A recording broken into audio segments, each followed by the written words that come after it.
என்னம்மா விஷயம்? என்னம்மா இவ்வளவு தொலை வந்திருக்க? என் பொண்ணு ராஜபாளையம் நாய் வேணும்னு சொல்லிட்டு ரொம்ப தொல்லை பண்றாக்கா. ராஜபாளையம் நாயா? அதுக்கு இங்க வந்திருக்கிற? எவ்வளவு செலவானாலும் பரவாயில்ல, கருணு கிட்ட சொல்லி ராஜபாளையம் நாய் புச்சுன்னு வர சொல்லுக்கா. நீ ஒன்றும் கவலைப்படாத, கருணு புச்சுன்னு வருவான். இந்தாப்பா 5000 ரூபாய், எப்படின்னா போய் புச்சுன்னு வந்துருப்பா.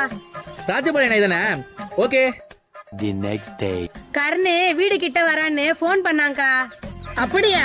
மா, ராஜபாளையம் நாய் புடிச்சிட்டு வந்துட்டேன். தம்பி புச்சுன்னு வந்துட்டியா? எங்க காமி? டன் டடா. எப்படி ராஜபாளையம் நாய? டேய், யாரை ஏமாத்தான்னு பாக்குற? இது தெரு நாய். தெரு நாய் தான், ஆனா ராஜபாளையம் தெரு நாய். ராஜபாளையம் ஊர்ல இருந்து இந்த நாயை புடிச்சிட்டு வந்தேன். இந்த ராஜபாளையம் நாய். ராஜபாளையம் நாயா? ராஜபாளையம் மட்டும் இல்ல, திருநெல்வேலி, மதுரை, காஞ்சிபுரம் எந்த ஒரு நாயா இருந்தாலும் நான் புடிச்சிட்டு வரேன்.